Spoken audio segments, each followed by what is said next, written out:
there's a divot right beside the pothole, so you think the divot's the pothole, but the pothole's like right after the divot. That's why you hit it all the time. I've hit it like 10 times now. It's like, damn you, pothole. How do they move like that? Catch my tires all the time.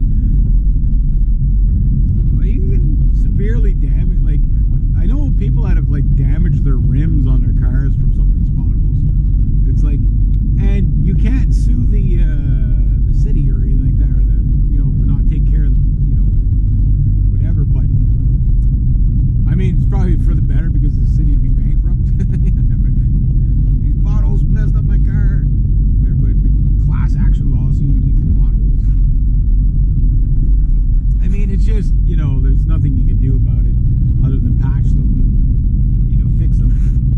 But to stay ahead of it, like on like a side road, like no one's, you know, this thing might get paid once every 30 years, the patch maybe once every 5. You know, unless there's like a really bad patch, then the municipality takes care of it. But in general, no. No, you're on your own. It's Mad Max pothole season. Yeah, so my winter strategy is basically to have... See, last year I didn't do too bad at all, but I wasn't set up going into the winter at all.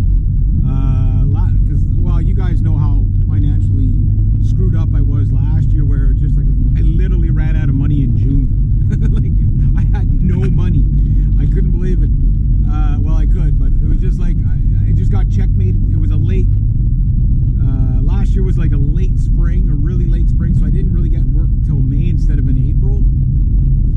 So I'm like, you know, like that's 1 month. Like, again, my money's worth half of everybody else's because,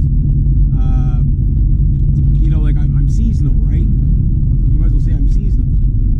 And I know there's a lot of people, those of you that live in cities or, you know, bigger rural areas, you're like, I get it. Oh, just go get a job here. Go get a job. You're not understanding. There is no job here, job there. If you don't make your own work, like I live in a town of 300 people. You know what I mean? When I hear, oh, I live in a small town of 5,000 people, that's not a small town, dude. That's a small city. You know what I mean? Yeah, I know the mega cities are like ridiculous with millions of people, but the average little town has way more than 300 people in it, right? And with cottagers, it's about 1,500 or whatever. But that said, like there's no real estate, like there's, let's see, within a 50-mile area, you've got maybe one hardware store that's fully staffed, a few other little stores, 2 grocery stores, and a couple of little corner stores, which are everybody self-employed, right? So, yeah, so like just go get a job for the winter, like that doesn't exist. And like any sort of factory kind of job, like in the lumber yards, well, they close down in the winter most of the time, right? Remember, this is Canada, it's not the United States, right? So they have like part-time, and those guys are always fully staffed. Like up here, if you get a job, you hang on to it, you know what I mean? That's why a lot of guys like myself work for ourselves. But that's also why we're seasonal, right? There's the ski hill, but the ski hill is like minimum wage at best, and part-time for the first couple of years that you work there until you get seniority, right? So if they would even hire you, you know what I mean? Like, you know, like everybody applies there because it's like people that live in like the city and stuff like that, like they don't think of jobs in terms of entrepreneurship. They tend to think of jobs in, I just go get employed by somebody. Up here, it's the total opposite. It's like, okay, well, you know, what can I do? You know, okay, how can I make money? Can I make money off of this? Can I make money off of that? So it's a little more Mad Max, but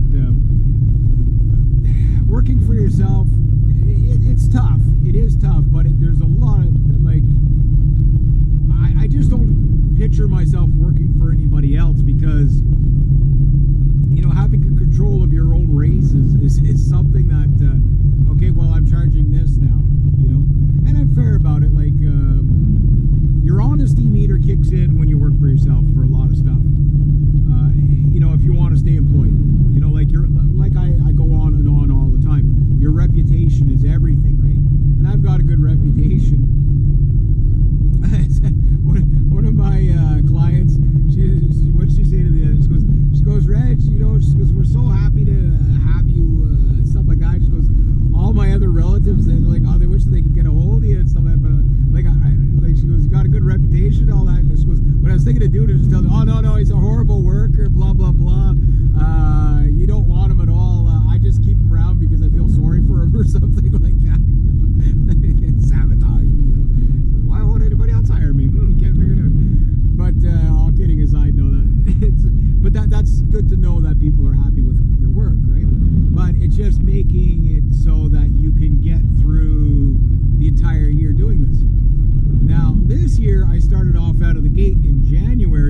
made more money in January, more money in February than I normally make, and more money in March than I normally make.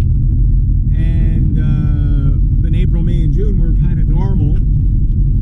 July has been pretty good. August has been pretty good, and so far September's been pretty good.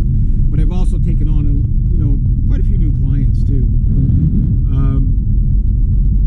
And I know I have maybe not consistent work until November this year, but well, it's all weather based from this point on. But my chainsaw, it's got work until whatever, right? So that's one of the reasons why I really want to do the chainsaw thing, because you can work all year round. Now, I would like to take January, February, and most of March off, just the worst of the winter off, if I can.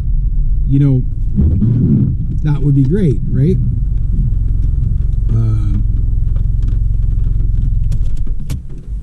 Make another video. Here's my clock. Here's my clock. That sounds rainy. But anyway, yeah, I do have a winter strategy. It's not foolproof yet, but like I say, at least I'm up to February's living expenses covered. But basically, this last big credit card payment that I do for September, which we're still in, is the last kind of crazy pay it down. But like, it makes life easy for me next year. So struggle this year, grind this year, next year, work 3 days a week, and be happy. You know what I mean? And have time to do other things other than just work. So, sometimes you got to do that, right? And I do have a couple more big purchases coming, but they are getting more refined into what I need, what I want. And I don't really want much, guys. Like the musical instruments, yeah, I know those are extravagant, but I literally only did 3 purchases this year. Like, other than like daily, pop and chips or meat sticks or whatever. Yeah, okay, that, is my daily crutch or whatever. But I bought the drum kit, the isolation headphones, and the double bass pedal. And I zeroed out the isolation headphones, obviously, in the first month I bought them. And I'm going to zero out the double pedal in the first month I bought it. That's crazy. Like that's just, but it was a lot of planning to be able to do that, right? So that will basically take my credit card debt to 0 again. And then after tomorrow, I'll know if I have monthly payments to January, like for my drum payments. So that'll take care of that stress that could, it's just like, okay, no matter what, I've got it, right?